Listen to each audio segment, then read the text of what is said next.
Nós já vamos iniciar.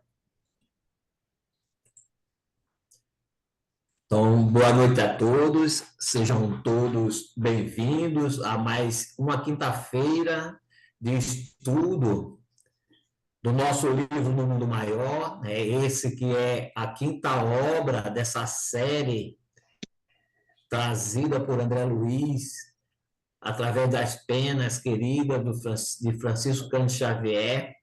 Hoje estamos recebendo na nossa sala o nosso querido irmão Marcelo Shoa, que é do Instituto de Estudo Espírita lá de São Paulo, que vai dividir conosco tudo aquilo que ele trouxe para que nós possamos compreender. Então, na harmonização está a Rita, na prece inicial, Susan, e na prece final, a nossa querida Jane. Nós possamos, a partir de agora, sem ser os tarefeiros da noite, né, fechar o nosso microfone para não atrapalhar o estudo do nosso irmão e que nós possamos abrir as nossas mentes e os nossos corações para absorver todo o conteúdo que ele trouxe para dividir conosco. Com você, Rita. Boa noite. Do livro Minutos de Sabedoria do Pastorino, na 152, a mensagem. Para você subir na vida, 2 degraus existem de suma importância. São representados por 2 verbos, amar e servir. Jamais desanime na escalada dos valores da alma e procure em todas as circunstâncias amar e servir a todos e a tudo, para ajudar ao máximo o progresso do planeta que o recebe tão generosamente, auxiliando-lhe a evolução.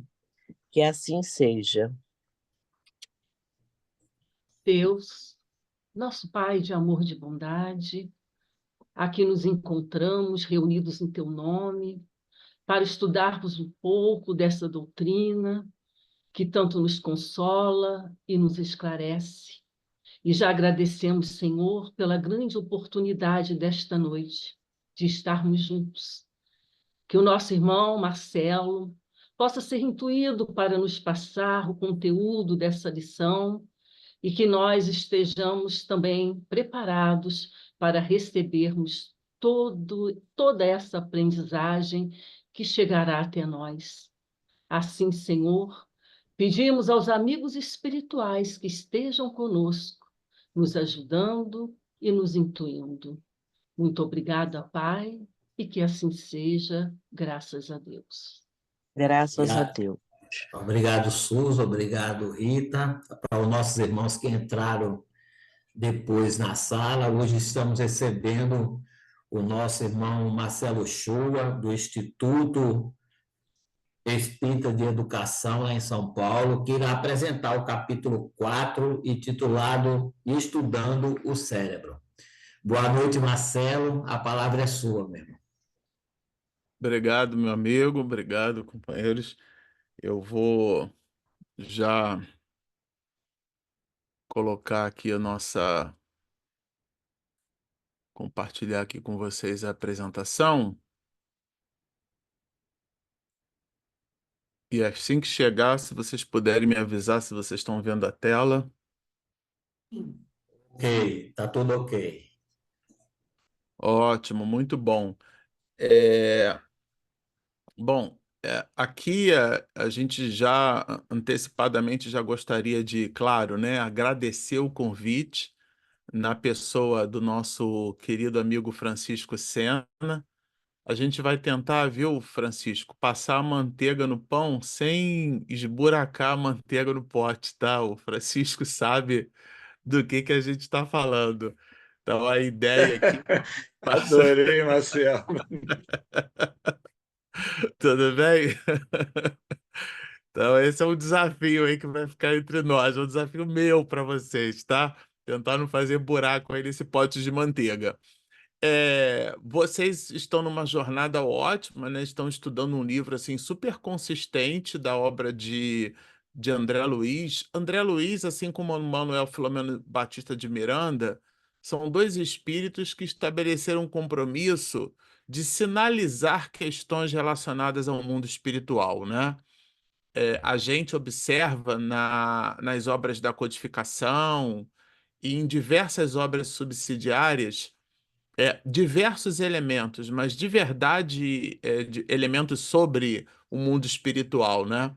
Mas de verdade é em André Luiz, e o meu professor, né, é o Miranda. Esses espíritos, eles trazem, numa perspectiva muito diferenciada, eles descortinam, eles trazem detalhes do mundo espiritual para nós nas obras, né? E isso realmente assim deixa o assunto mundo espiritual muito rico, né? Eu diria, né? Na perspectiva deles. Então, o que a gente vai fazer hoje, acho que a Heloísa levantou a mão. Diga, Heloísa. É isso? Acho que a Heloísa levantou a mão, não foi?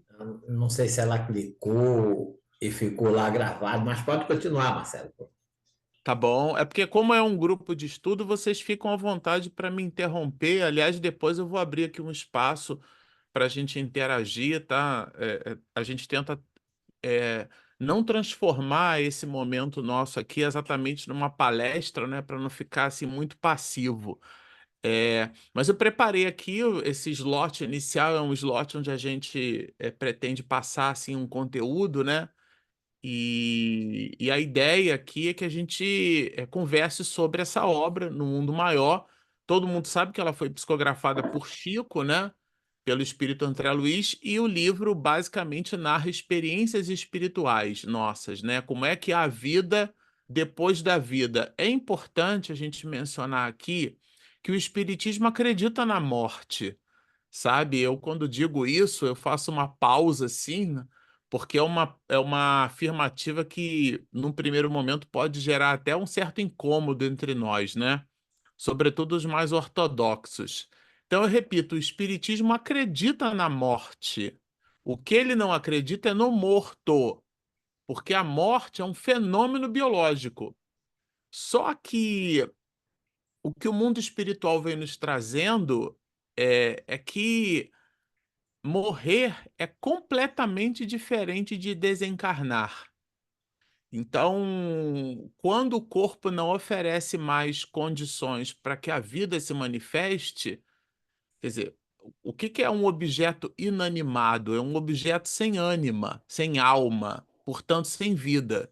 Então, quando o corpo não oferece mais condições para que a vida se manifeste ali, entenda-se por vida a exacerbação da inteligência da alma, não é? O princípio inteligente, nós espíritos, manifestando a nossa inteligência através da matéria, como se fosse a matéria como um artefato ou alguma coisa assim. Então, quando o corpo já não oferece mais condições, a gente diz que aquele corpo está sem vida, está sem ânima, sem alma, né?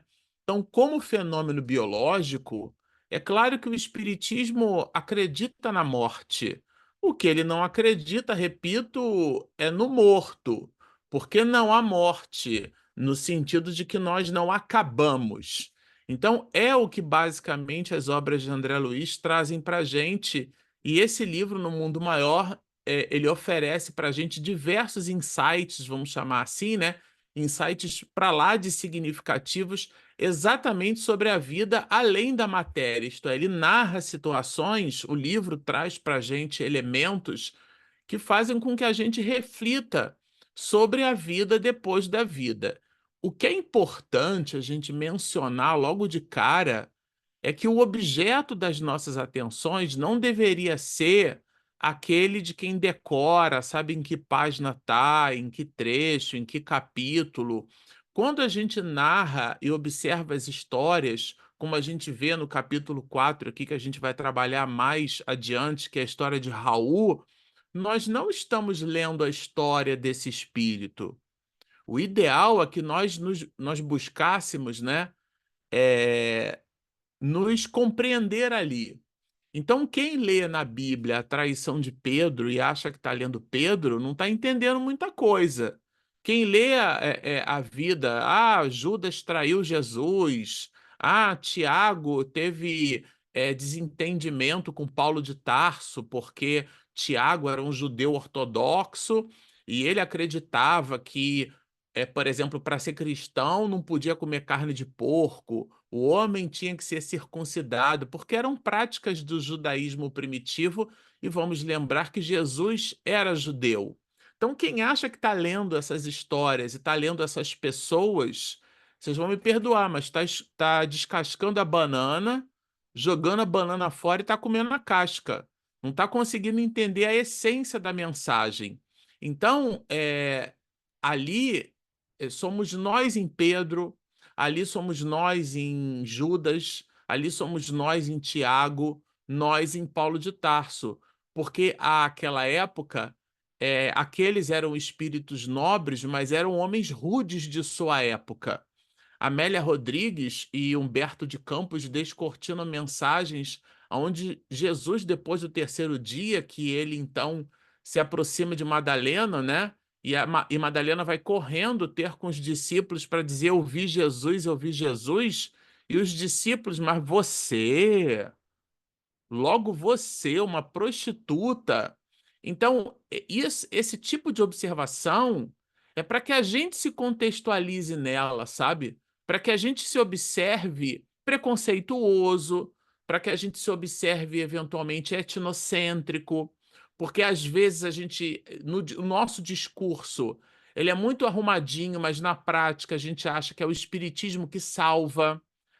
Meu filho não vem para a casa espírita. Meu marido não aparece na casa espírita. Mas é fora da caridade, não há salvação. Não é fora do espiritismo. Não é fora da igreja.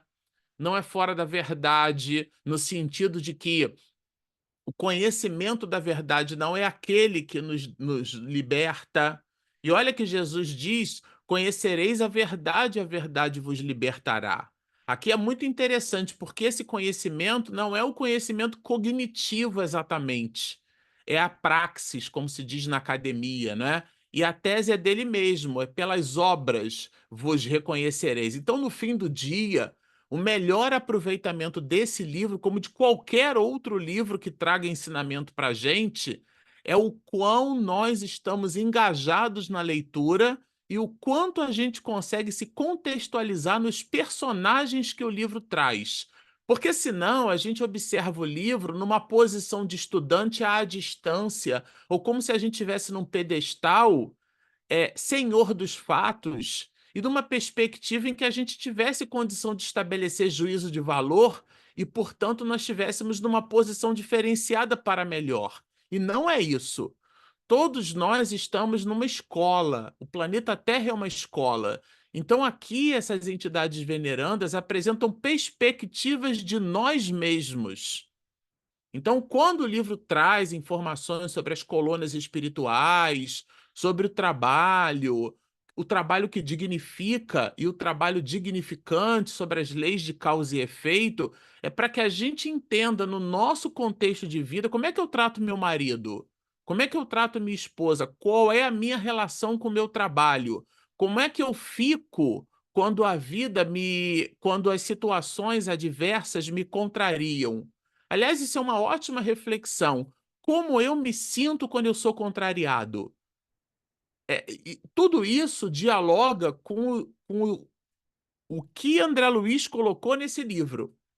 Porque, de novo, senão a gente descasca a banana, joga a banana fora e fica comendo a casca. A casca tem fibra, a casca tem. Mas a essência está ali na fruta, né? E não na casca.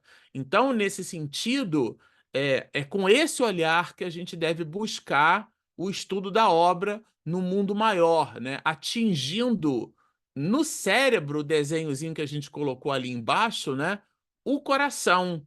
A ideia de ser cordial vem de cor, né? De coração, no sentido de que nem tudo aquilo a gente raciocina, né? Analisa racionalmente. Nós não somos criaturas racionais, somos criaturas eminentemente emocionais. Então, a ideia aqui é que a gente traga essa visão de que o livro serve para nós. Às vezes alguém assiste uma palestra e diz assim, nossa, minha tia tinha que estar aqui para estar ouvindo isso. Só que não é a tua tia que está ali, é você.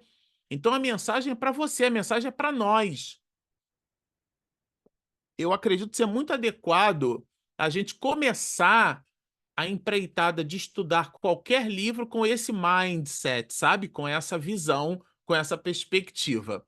Bom, um outro ponto importante aqui que a gente quer mencionar é de cara a ideia da obsessão espiritual e da doença mental trazida explicitamente como conteúdo no capítulo 4. Então, o capítulo que a gente se propõe a estudar aqui juntos, né?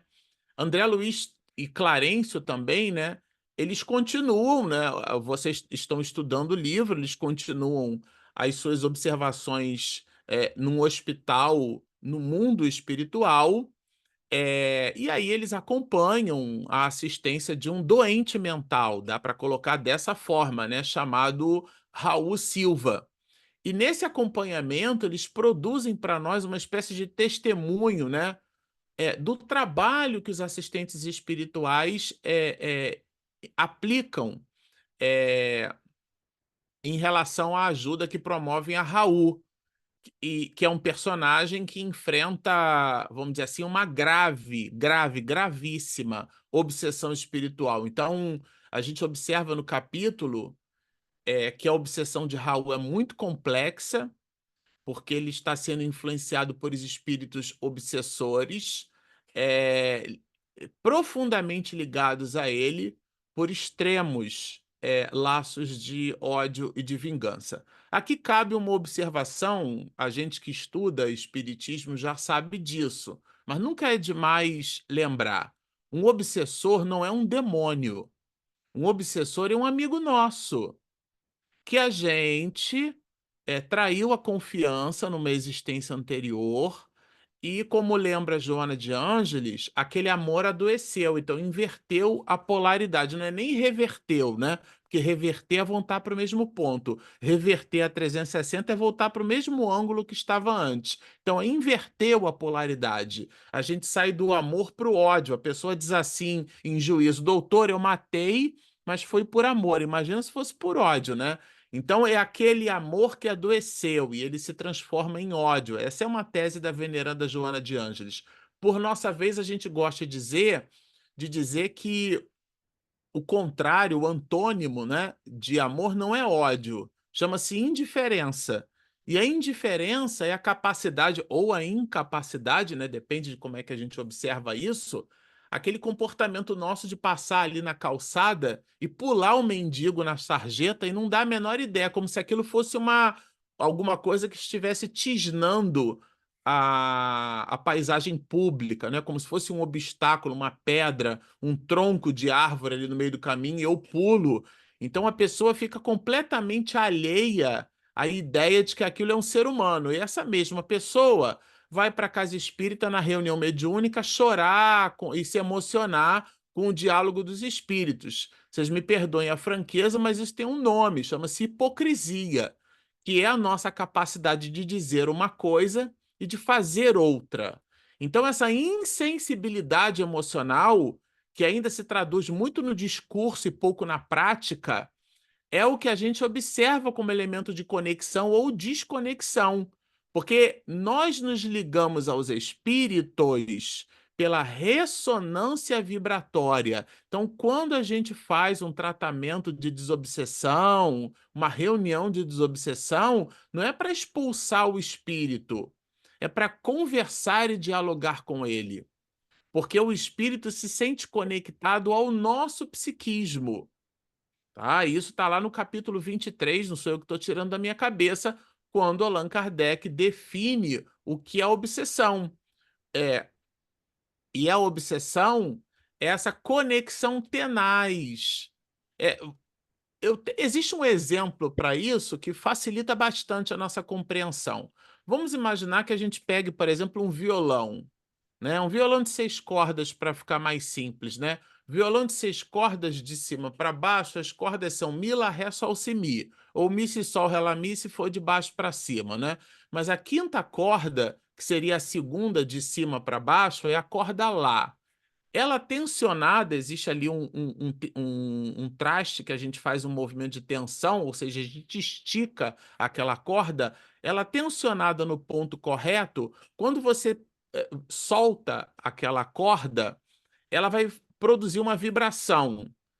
Em física, a gente diz que a vibração é a perturbação das moléculas do ar. Então, ela produz uma vibração, mais especificamente 440 vibrações no intervalo de 1 segundo. Ou seja, em 1 segundo a gente não vê, mas aquela corda vibrou 440 vezes, produzindo um deslocamento, um pulso, uma pressão sonora, como se diz. Nós, que escutamos com o cérebro, né, assim como a gente enxerga com o cérebro, ninguém enxerga com o olho ou escuta com o ouvido. Eles são sensores. Então, o ouvido, nesse caso, registra essa pressão sonora e transforma pelo nervo auditivo, levando para o cérebro essas vibrações, e por um processo neurosináptico a gente decodifica em pulso elétrico aquela mensagem que nos chegou de forma mecânica, as 440 vibrações no intervalo de 1 segundo. Por que eu estou falando isso? Se você for capaz de pegar um diapasão de forquilha, que é aquele diapasão que a gente usa, geralmente os regentes de coral usam muito, né? Pega o diapasão e bate, ele produz uma vibração. Se essa vibração... Eles têm vários tipos de diapasão em vários tons, e se for o em Lá, ou seja, se ele produzir 440 vibrações no intervalo de 1 segundo, a gente chama isso de hertz, né? É a unidade de medida, 440 hertz. Se nós batermos nesse diapasão e a gente não encostar no violão, a gente só aproximar, a corda Lá tensionada, a corda Lá do violão, tensionada a 440 vibrações, ela vai vibrar sem que a gente encoste no violão. Experimentem depois esse laboratório. Então você bate um diapasão de forquilha com a nota Lá e se aproxima do violão, que a nota Lá, as outras não vão vibrar, mas a corda Lá vai vibrar. O nome disso em física chama-se ressonância. Espiritualmente, aqui, claro, é um exemplo, analogamente, nós produzimos uma espécie de ressonância psíquica quando os espíritos se aproximam de nós. Então, eles vibram na mesma faixa de frequência que nós e nós vibramos na mesma faixa de frequência que eles.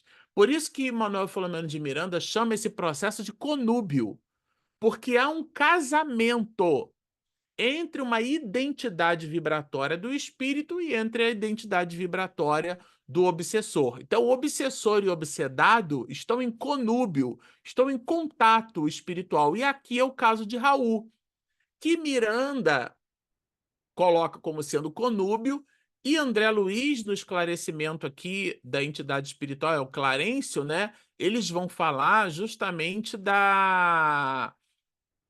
desse processo obsessivo, né? Grave, complexo, por laços de ódio e de vingança desse espírito, né? Que foi, então, assassinado. Vocês conhecem a história, já deve ter lido o capítulo, né? O homem mata esse que passa a ser o obsessor, o Raul, numa existência anterior, e aí ele quer tomar conta disso. Na verdade, ele faz um movimento aonde ele rouba os bens, porque ele reclama direitos que o senhor, que tratou ele como filho, inclusive, não reconhecia, né? E aí então ele assassina esse homem que passa a ser o obsessor de Raul, toma ali no cofre as posses do que ele entende que eram necessárias para ele, e tem, inclusive, uma vida larga, mas fica para a justiça do homem. Ele, inclusive, faz uma simulação, ele chama uma pessoa para entrar na casa, e é como se fosse pego de surpresa, dá assistência à família. Quer dizer, é um processo muito bem engendrado. E aquilo se transforma numa conexão tenaz. Então, esses os elementos de vingança, né, que a gente observa no livro, que foram construídos numa existência anterior. Bom, aqui como singela pauta, vamos dizer assim, né, a gente vai buscar trabalhar aspectos, né, aspectos, para não ficar muito pesado. Eu também super queria ouvir vocês para a gente transformar aqui o segundo momento onde a gente está chamando lá embaixo de reflexões e impressões. Mas, basicamente, na introdução, a gente quer falar um pouco sobre o cérebro, né? Afinal, é o que dá origem ao título do capítulo, a discussão sobre o estudo do cérebro e a sua importância. Conectado a ele, a gente também quer falar sobre o desequilíbrio mental, né? Que a gente vai falar ali bastante quando André Luiz e Clarencio trazem a ideia para a gente sobre a memória, né? Como o desequilíbrio mental afeta a mente, o corpo e as consequências desse desequilíbrio, né? Consequências tanto físicas como espirituais. Eles também abordam o tema da memória, né? Que é a exploração da memória como função cerebral. Isso é muito importante, e como a memória também influencia nossas experiências. Às vezes a gente diz assim, eu perdoo, mas não esqueço, né? É porque perdoar é do coração, esquecer é da memória. A gente vai trabalhar isso um pouco. A ideia do remorso, né, o papel do remorso na consciência, essa porta de entrada, né, que seria a ideia do arrependimento, o remorso como a porta de entrada. E como esse remorso pode afetar o nosso cérebro e como esse processo de afetação pode nos conectar a essa ou aquela entidade. Aqui, falando de consciência, a gente também vai ver um pouco como os reflexos, né, sobre a consciência e também a relação disso com o próprio cérebro. Falando de cérebro, a região intermediária do cérebro é bem discutida nesse capítulo, então o livro traz nesse capítulo uma discussão sobre a mente criminosa, como ela pode fixar determinados elementos nessa região, o impacto no acesso aos principais, aos princípios, né, aos elementos nobres da criatura, como eventualmente a gente é capaz de se afastar da nossa fatia mais nobre quando nós densificamos a nossa realidade vibratória. Por fim, a gente queria deixar nas considerações finais um trecho onde a gente pretende assim recapitular, né, o que a gente considerou na análise que a gente fez desse capítulo como sendo assim os principais pontos abordados, né? A gente quer fazer assim só a guisa mesmo de reforço, né? Didaticamente falando. Bom, o primeiro ponto aqui que eu acho que vale super a pena a gente se perguntar quando lê um capítulo desse é o que é o cérebro, né? E, ao mesmo tempo, qual que é a importância dele? Bom, se a gente for pegar qualquer dicionário ou fizer uma pesquisa, né, rasa na internet, a gente vai entender que o cérebro é um órgão. E ele é responsável, ele é o centro do nosso sistema nervoso, né? E ele é responsável por comandar o corpo. Então é como se, analogamente falando, esse órgão ele pode ser considerado como sendo um processador de um computador, né? Então, o computador, quando a gente estuda computação, a gente aprende basicamente três estágios importantes, né? Entrada, processamento e saída. Então, o que é a entrada? A entrada pode ser uma digitação, a entrada pode ser você mexendo com o mouse, a entrada pode ser esse microfone aqui onde eu falo, qualquer dispositivo de entrada. O processamento, que é a capacidade eletroeletrônico computacional que os dispositivos possuem, né? E ele eventualmente transfere essas informações, o cérebro, né, quando faz esse processamento, para todas as funções corporais, porque nós temos órgãos. E os órgãos, eles são especializações. Então, o pulmão é um órgão. Qual o maior órgão do tecido do corpo humano, né? A pele, né? A pele. Então, nós temos órgãos, os rins com milhões de néfrons. E o cérebro também é um órgão. E ele faz assim parte, vamos dizer, o cérebro, né, de um complexo do sistema nervoso central. né? E é importante que se diga que ele possui possui bilhões, né, de neurônios, e esses neurônios eles estão interconectados, e a principal função é nos dar condição de pensar, de nos comunicarmos, de nós controlarmos os nossos movimentos, de apreendermos os 5 sentidos, de controlarmos a nossa temperatura corporal. Existem os sistemas que são simpáticos e parasimpáticos. A gente, por exemplo, não controla o movimento das nossas vísceras, né? Mas o cérebro está ali. Então, é uma estrutura, o cérebro, incrivelmente complexa e vital para a nossa existência.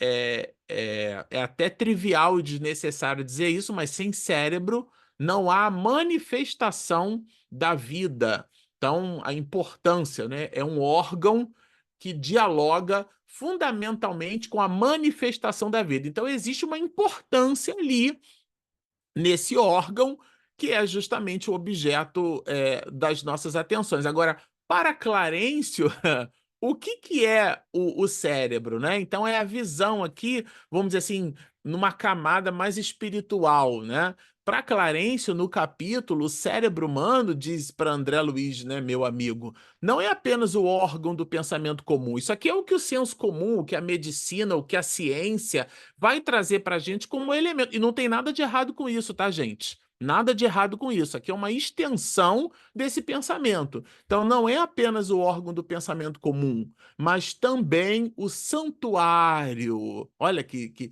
uma ideia de templo, né? Das ideias mais elevadas e dos sentimentos mais nobres, aonde nós depositamos a nossa porção espiritualizante.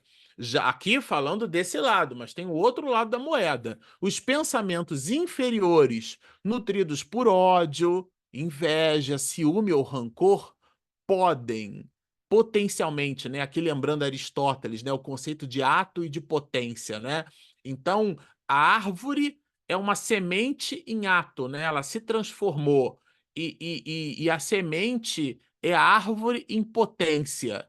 Então, quando a gente analisa uma condição, como eu me lembro daquele jogador de bilhar, né? O nome dele eu acho que era Rui Chapéu, e ele fazia lances assim, movimentos brilhantes com a bola. Então, essa possibilidade da gente prever trajetórias, né? Então, quando nós nos nutrimos de pensamentos ruins, a nossa trajetória, o nosso equipamento emocional será bom. Isso parece super trivial, mas às vezes a gente esquece. Em que sentido? Escolhendo filmes de terror dentro de casa, falando alto, gritando, tendo conversas. Existem pessoas que se expressam de uma forma, de cada 10 verbetes, 8 são palavrões, porque a pessoa quer impressionar pelo grotesco. As conversas são conversas que fazem apologia à orientação sexual de uma outra pessoa, ou à cor da pele, ou essa ou aquela preferência, ou a posição geográfica onde a pessoa vive, né? Eu sou pai de nordestinos, então era comum na minha época de criança, né, ter piada de nordestino, piada de português, e a gente embarca nisso como se isso fosse super ok, né?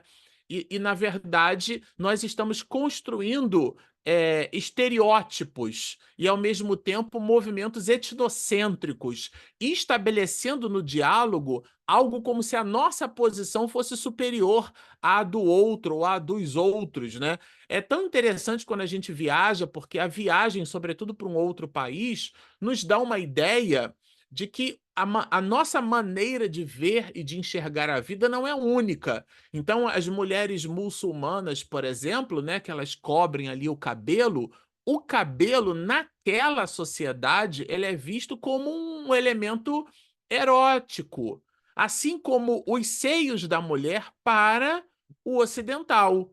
O índio já não tem essa pulcritude em relação aos seios. As mulheres andam desnudas, né, aqui na parte dos seios. Mas para a mulher muçulmana, cobrir os cabelos, inclusive, é um ato de empoderação. Só que a gente só compreende isso no momento em que a gente analisa aquele comportamento social, sem uma visão etnocêntrica, né, no sentido de julgar ou de estabelecer que o nosso modo de proceder, viver e sentir é o mais ideal, é o mais importante. Isso é de uma ingenuidade, para não dizer de uma tolice muito grande. Então, quando a gente está falando de pensamentos inferiores, aqui, gente, existe um pacote de considerações. Às vezes a gente faz uma visão romântica do assunto e bota na conta do vizinho, bota na conta do amigo do barzinho que a gente viu passar, mas isso é muito mais profundo do que o que a gente imagina. Quando nós temos um tio, uma tia, um amigo, um parente que tem essa ou aquela opção de vida e a gente critica, a gente faz juízo de valor, nós estamos estabelecendo pensamentos inferiores. Quando nós reclamamos da vida, do ato político, dos impostos, a gente vai nutrindo rancores.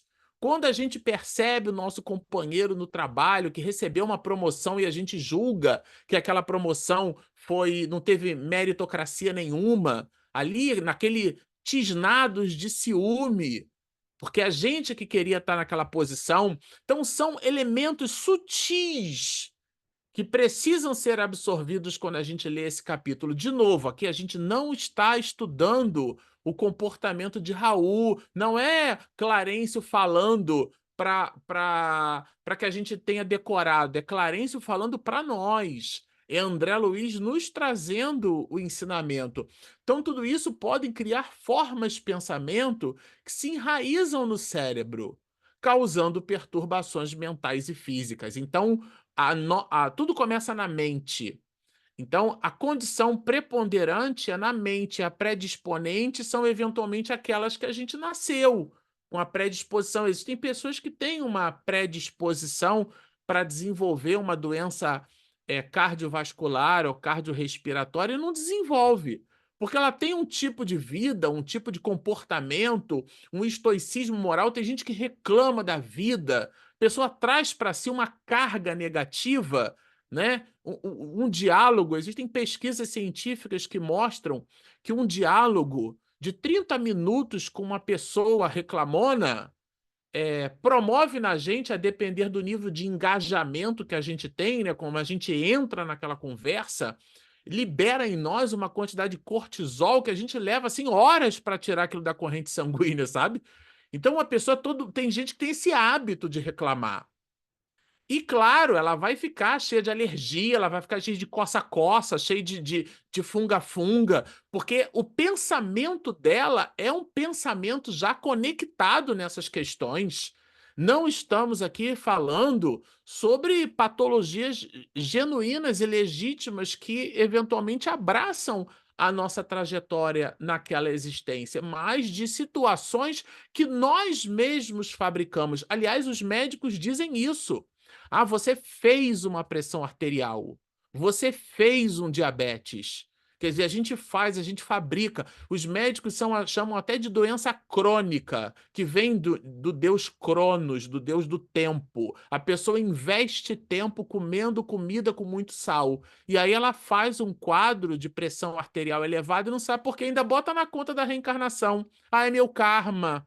Ah, é meu destino, e não tem absolutamente nada a ver. Capítulo 5º, tá? Não estou tirando da minha cabeça. Causas anteriores e causas atuais das aflições. Tá lá no Evangelho. Então, às vezes, existem dificuldades que nós construímos em nós e elas não têm absolutamente nada a ver com a nossa programação. E nós, espíritas, desenvolvemos aquele malveso da monoideia de tudo bota na conta da reencarnação. Quando, às vezes, a gente alimenta. Aqui é um esclarecimento de Clarencio, tá? Não é o Marcelo Shoa falando, não. Eu só estou repassando o conteúdo do capítulo. A cura verdadeira. Por que ele fala de cura verdadeira? Primeiro, porque tem cura falsa. Porque senão ele não adjetivava o substantivo. Porque cura não é adjetivo, é substantivo. É igual fé. Ah, minha fé. Qual que é a sua fé? Porque Allan Kardec coloca na antecapa do Evangelho segundo o Espiritismo, a fé inabalável. Porque tem a fé abalável.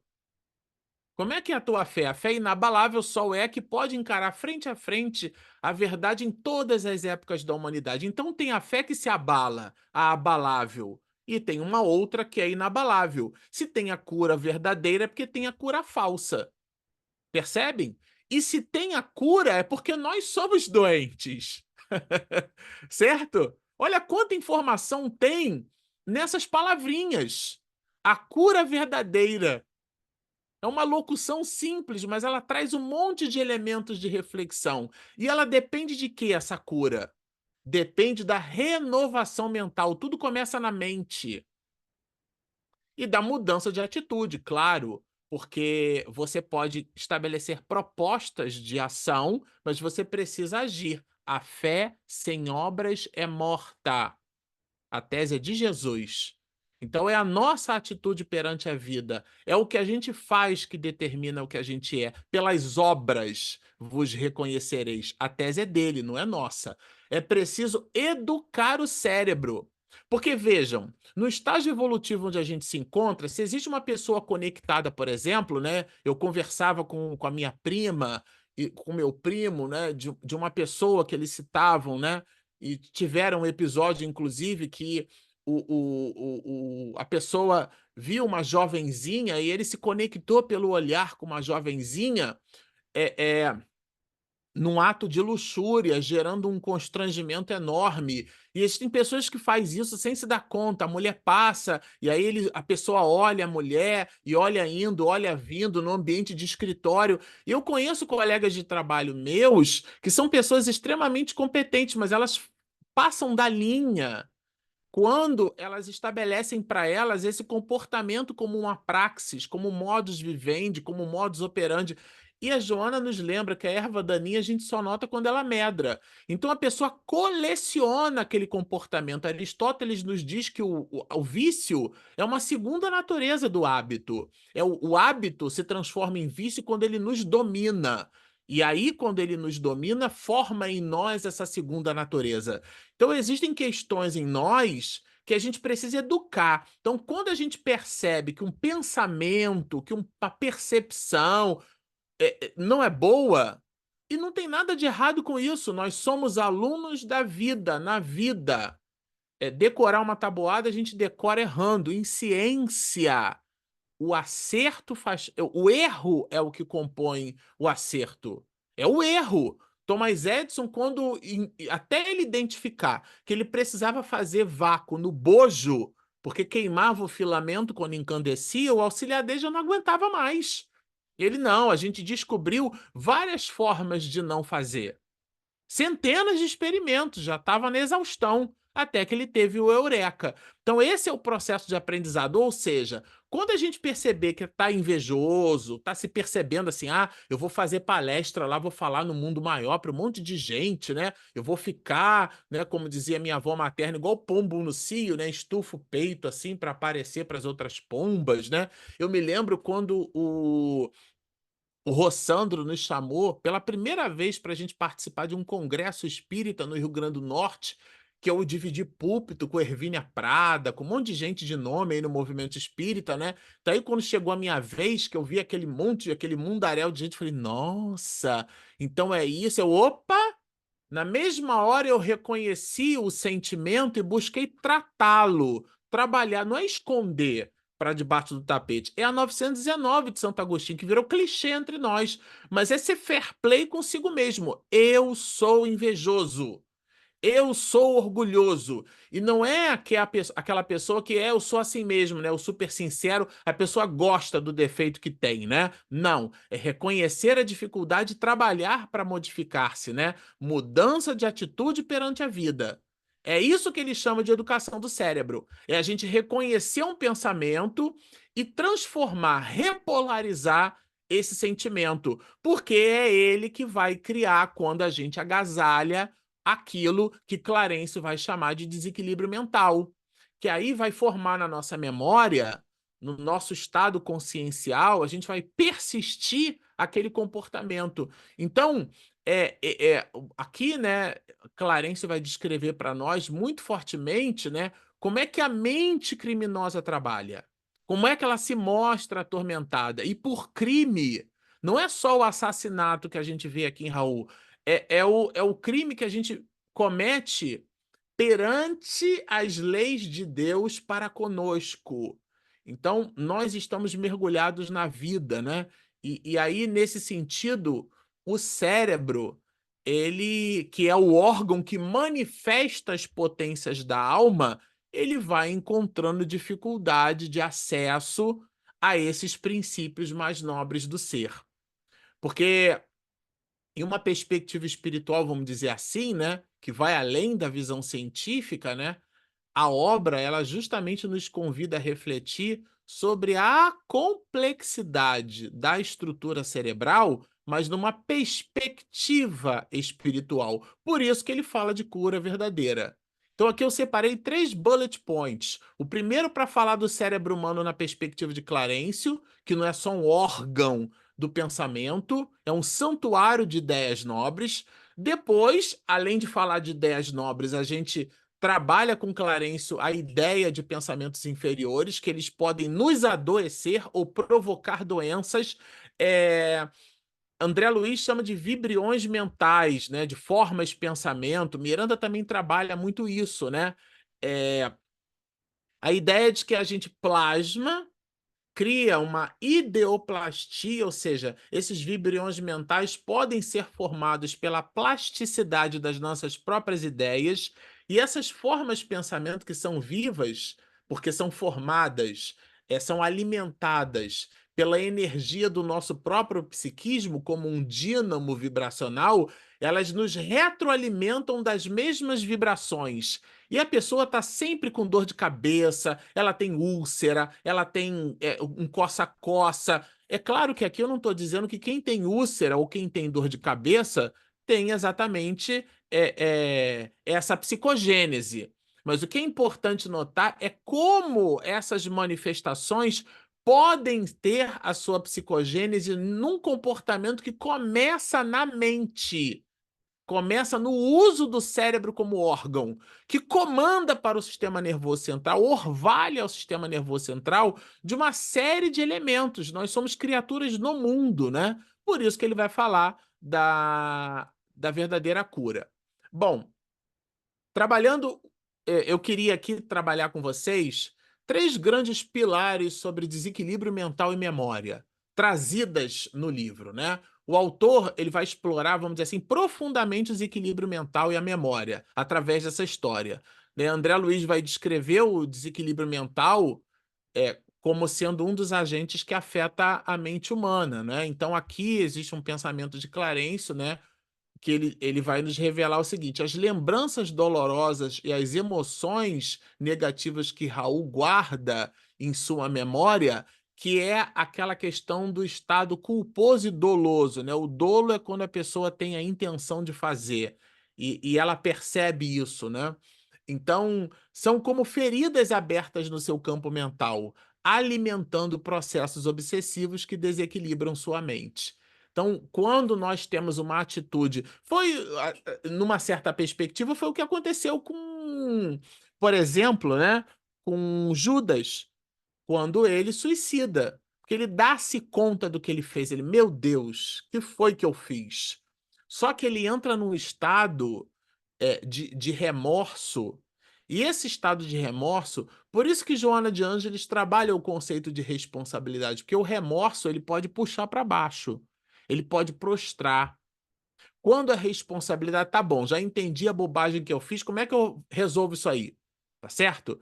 Então é isso, né? Quando a pessoa ela tem uma lembrança mal resolvida, e aqui lembrar de algo, a lembrança aqui, está altamente conectada à paz de espírito que a gente tem. Então não é o fato em si, foi aquilo que eu mencionei no início, né? Ah, eu te perdoo, mas não esqueço. Então não perdoou, né? Porque perdoar é do coração, esquecer da memória. Deixa pra lá, não vale a pena. Então a gente desconecta com aquilo ali. Então essas lembranças, quando elas são negativas, elas abrem uma espécie de vulcro, né? São vórtices de energia, a expressão de Jorge André dos Santos, criando elementos de conexão, conexões que a gente mencionou, né? São aquela vibração do diapasão que eu mencionei, né? Então, uma ressonância vibratória.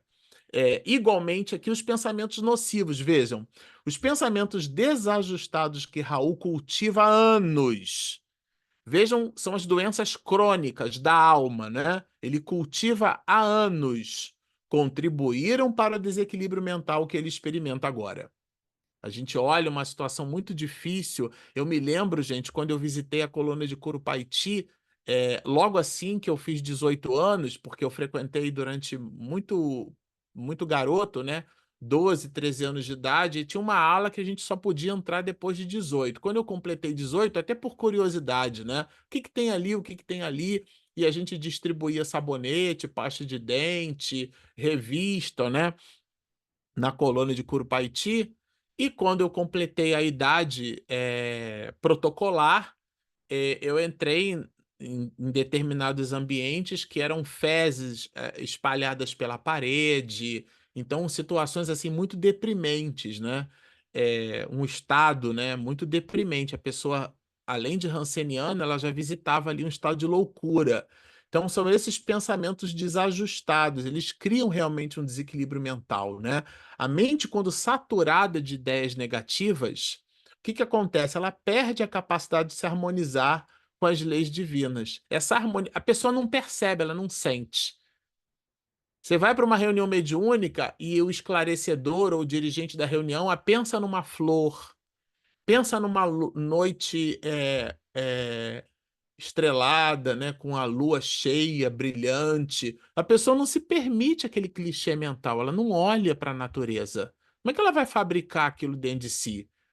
Tá? Porque se vocês me chamarem para fazer uma palestra numa casa espírita, isso já aconteceu comigo diversas vezes, né? Eu fui para assistir a palestra e alguém chegou para mim e falou assim: Marcelo, o palestrante faltou. Você faz a palestra para gente? E aí eu pergunto: qual que é o tema, né? Se for do evangelho, então, que maravilha, né? E a gente levanta e faz.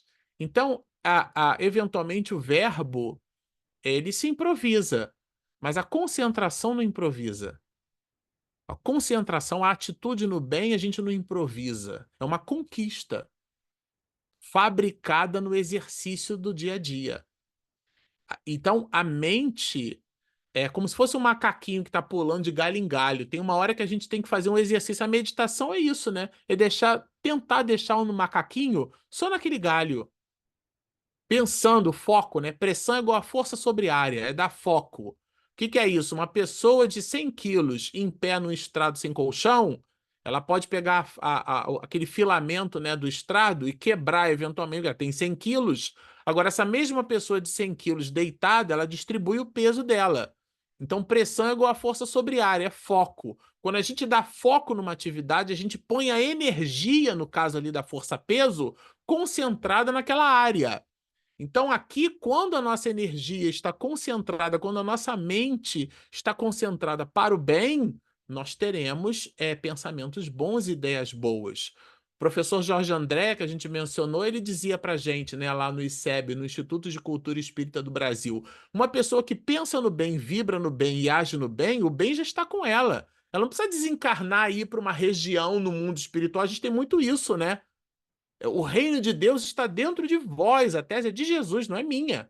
Então, o Jorge André lembra exatamente isso, quer dizer, é esse estado íntimo e mental. Então, a mente, quando ela está saturada de ideias negativas, nós perdemos a nossa capacidade de nos harmonizar com as leis, porque a gente não observa. Uma pessoa que tem que come arroz, feijão e batata frita, né? A gente costuma dizer assim, precisa evoluir o paladar. Você evoluiu o paladar. Qual que é o sabor do legume, o sabor da verdura? Pega uma salada, já bota sal ali, nem provou. Prova o alimento, meu Deus. Então, são evoluções. E, analogamente, o comportamento. Claro que a gente vai se harmonizando com as leis, né? Vejam, a memória é um arquivo vivo de nossas experiências, né? E Raul precisa reprogramar suas memórias, substituindo os registros de ódio e vingança por lembranças de perdão e amor para alcançar o equilíbrio mental. Vejam, a reprogramação é uma espécie de neurolinguística. Eu não digo assim, não, eu não posso esquecer. Não, eu digo assim, eu tenho que lembrar. É a mesma coisa dita de uma outra maneira, mas é muito mais do que um jogo de palavras. é uma perspectiva comportamental. É disso que trata a ideia de memória e de influência. Então, quando ele vai mencionar isso, a ideia da memória, né, ele vai construir uma abordagem muito mais do que uma função cerebral essencial, né? Ele vai explorar a memória como sendo um elemento que influencia nossas experiências e como, ao mesmo tempo, ela pode nos afetar negativa e positivamente falando no equilíbrio ou no desequilíbrio mental. Então, aquele cacoete comportamental que a gente tem, que nós cultivamos num personagem de uma existência anterior, ele medra em nós, né? Então, o capítulo, ele realmente ele oferece uma visão espiritual profunda sobre esses temas, né? Bom, um outro elemento, a gente falou sobre cérebro, falou sobre memória, e o livro também trabalha a ideia do remorso e da consciência, que foi um pouco do que a gente já explorou aqui, né? Que nós trouxemos 3 bullets para não ficar muito cansativo. O primeiro deles trabalha a ideia da causa do sofrimento em Raul, que a gente já entendeu que tem relação com a psicogênese desse sofrimento está no cérebro, numa transcendência perispiritual, né? O impacto do remorso na saúde mental, o segundo bullet, e o terceiro, a necessidade de enfrentar o remorso, né? Leia-se aqui o arrependimento para a cura, esse estágio. Então vejam, Raul sofre intensamente devido ao remorso de consciência que o consome. A pessoa fica paralisada. Ela identifica a bobagem que fez, a encrenca em que se meteu, mas aquilo é um freio de mão, puxando o carro das suas atividades, né? Então, as ações impensadas do passado, elas retornam como grilhões. Meu Deus, que bobagem que eu fiz. E às vezes não é aquele estado de vigília. Na minha primeira graduação, os meus colegas de faculdade perguntavam assim para mim: Ah, Marcelo, você é espírita, né? E eu não sei essa história do espiritismo que a pessoa esquece o que fez. E eu brincava com eles e falava assim: Quem disse que você esqueceu? Aí, claro, né, que a pessoa, né, como assim? Eu esqueci. Não. Você pode ter esquecido o personagem. Se você foi um professor, um engenheiro, se você foi um mecânico, um comerciante, como você se movimentou no mundo, o personagem social, eventualmente você pode ter esquecido, sim, claro. Mas o que você amealhou do ponto de vista intelecto-moral com aquele personagem com quem você interagiu, esse está nos escaninhos mais profundos da sua alma. Esse é você, é o seu traço de caráter. Não é o personagem, mas é o que você medra do seu interior. Então, é o resultado das nossas experiências. E elas podem ser boas, e, portanto, elas expedem reflexos e comportamentos quase que automáticos do ponto de vista benéfico, inclusive. A gente simplesmente tem aquele comportamento que a gente superou aquele desafio. Ou tem o atavismo, tem a conexão do ontem, tem o grilhão espiritual, que é o que dificulta a nossa paz, porque alguma coisa na nossa consciência fica ali martelando, né? Que é justamente a causa do sofrimento. Então, o remorso, nessa perspectiva, ele é uma espécie de veneno. Olha, a analogia é forte. Veneno que corrói a alma, impedindo a ascensão espiritual. É um freio de mão puxado. É o impacto do remorso nas nossas vidas e é o impacto do remorso na saúde espiritual. Por último, falando ainda de remorso e consciência, né? Enfrentar o remorso de consciência é o primeiro passo para a verdadeira cura. Existem muitos passos. É uma jornada. O primeiro passo é a porta de entrada para o arrependimento, é o remorso. O remorso no sentido de que a pessoa tem consciência daquilo que fez.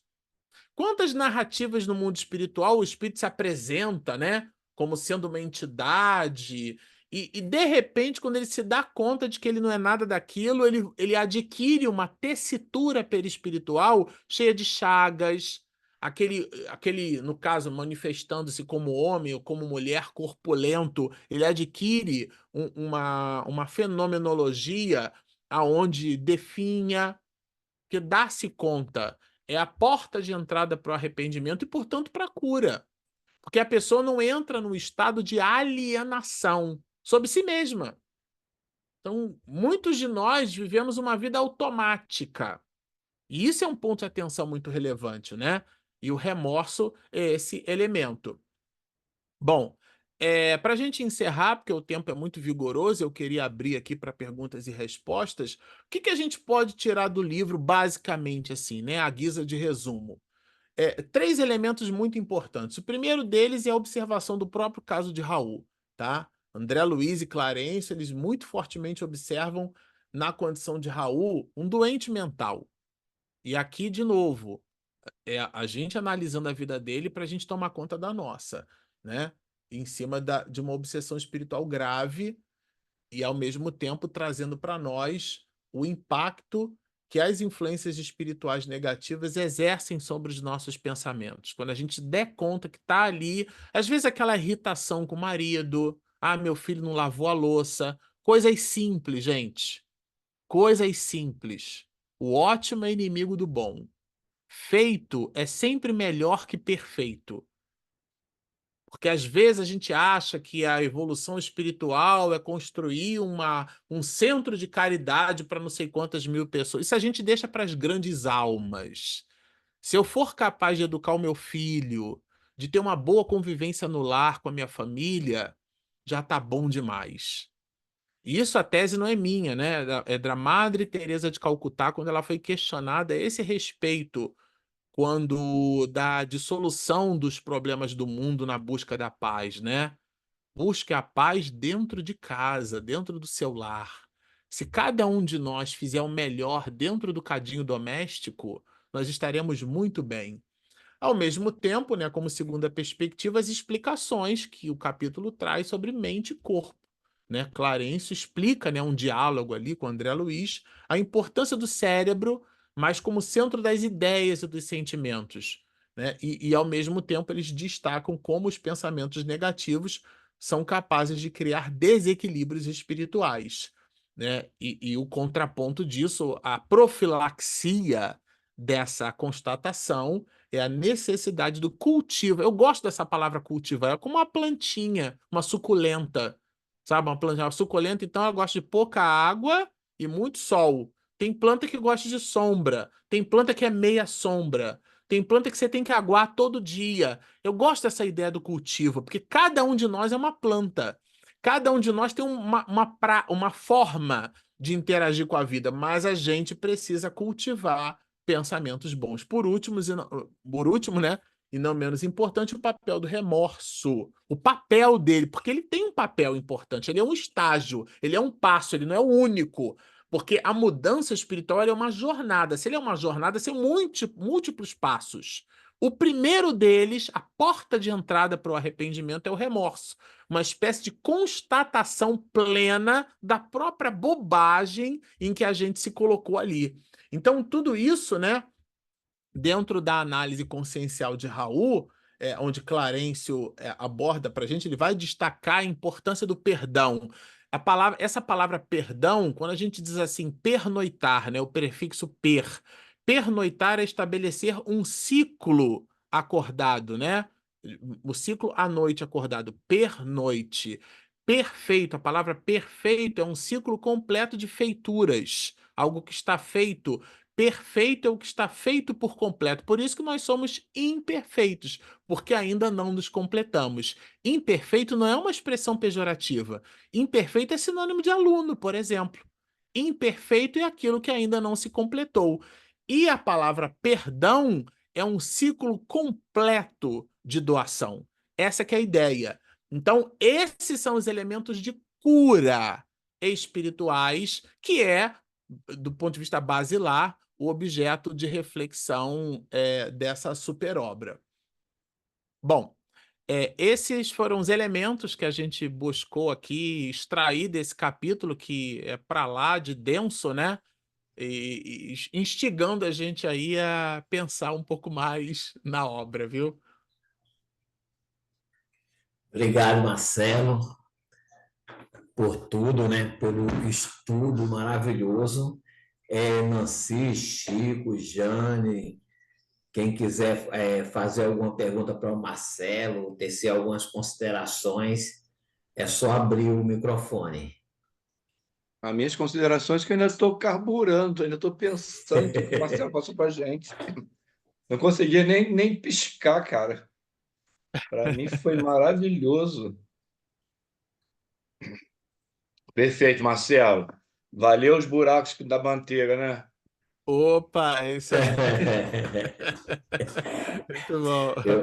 Eu, quando li o capítulo, eu liguei o remorso dele, a falta de gratidão dele com o pai Portiço, né? Mesmo que não tenha conhecido ele, reconhecido ele como um filho, mas deu uma trajetória a ele, não só materialmente, mas no carinho, na possibilidade dele, né? E essa conjugação de vibração que você falou ali vai acontecer quando o remorso, a energia do remorso bate, aí há aquela captação do processo obsessivo, né? Um atrela ao outro.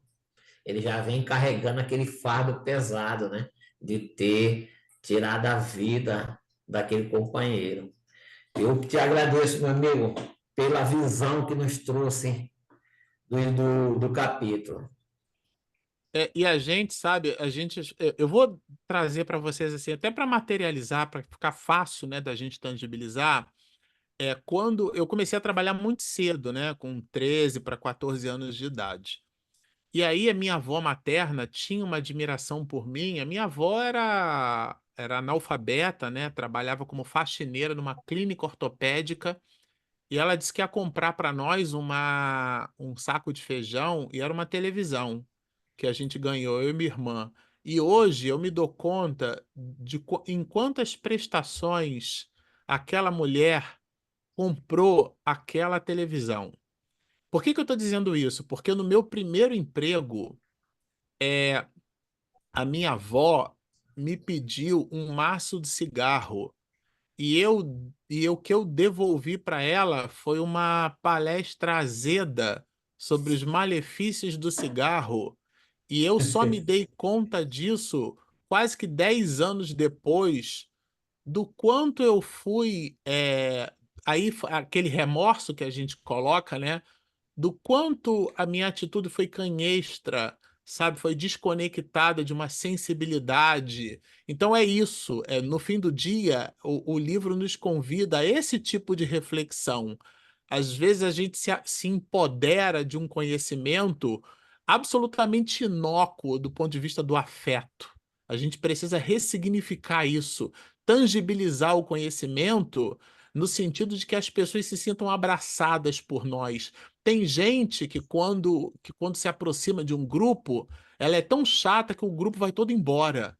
Porque a pessoa quer fazer palestra para todo mundo. Então, e o espírita, como o cristão sincero, ele não faz bandeira ele não faz proselitismo de religião. Ele simplesmente e ter afeto pelo outro, acolher o outro, não é concordar com a ideia do outro, mas é um ser humano. O fumante, ele é um ser humano, ele merece o nosso carinho, a nossa consideração. Eu posso ser a favor do fumante e absolutamente contra o fumo, porque são coisas absolutamente distintas, é a maneira de fazer. E às vezes a gente se reveste de um verbo tão etnocêntrico, tão distante, tão pouco acolhedor, sabe? Isso vai cristalizando o nosso pensamento, o nosso comportamento e cria esses mecanismos de remorso.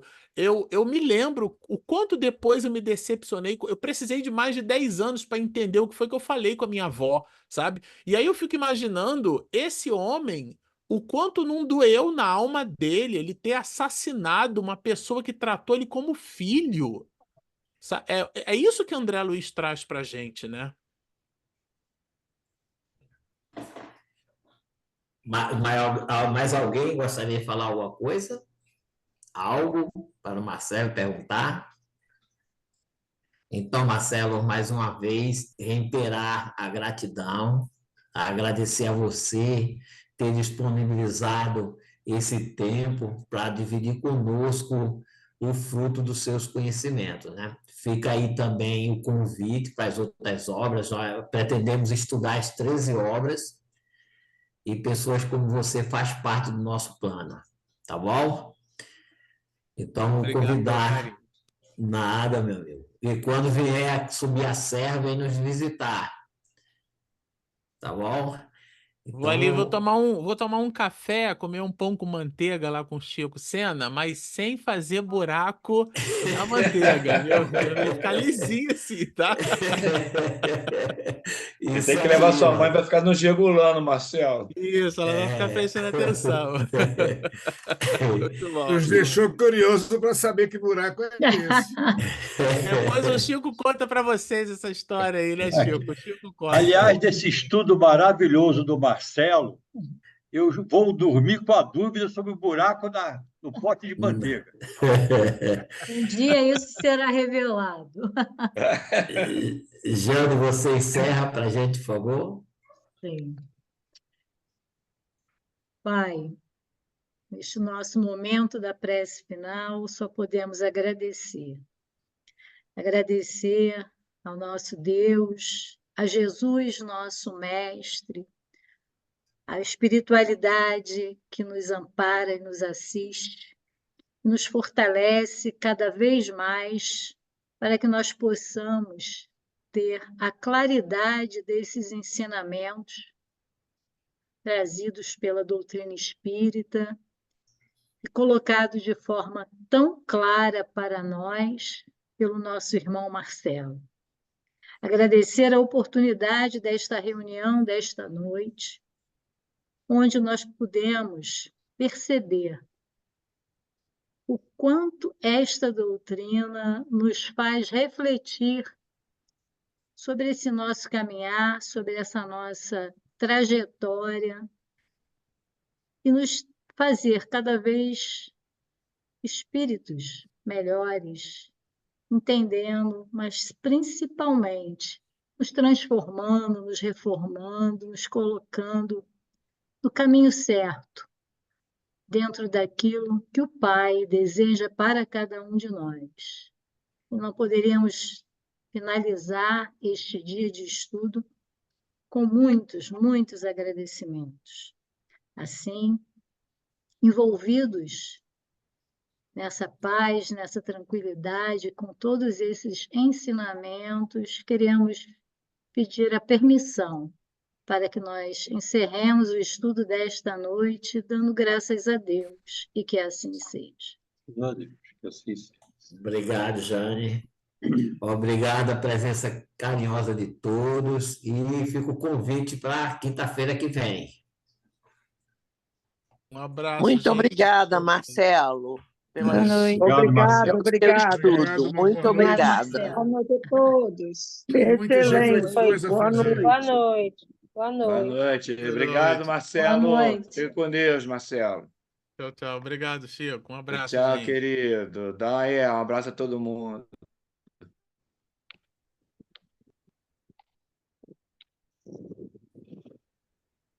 Boa noite. Eu vou fechar a sala daqui, tá? Boa noite, até amanhã, para aqueles que a gente vai nos encontrar. Amanhã é a tia Isa que vai falar para a gente. Helena, boa noite, até amanhã, né? Até amanhã, boa noite.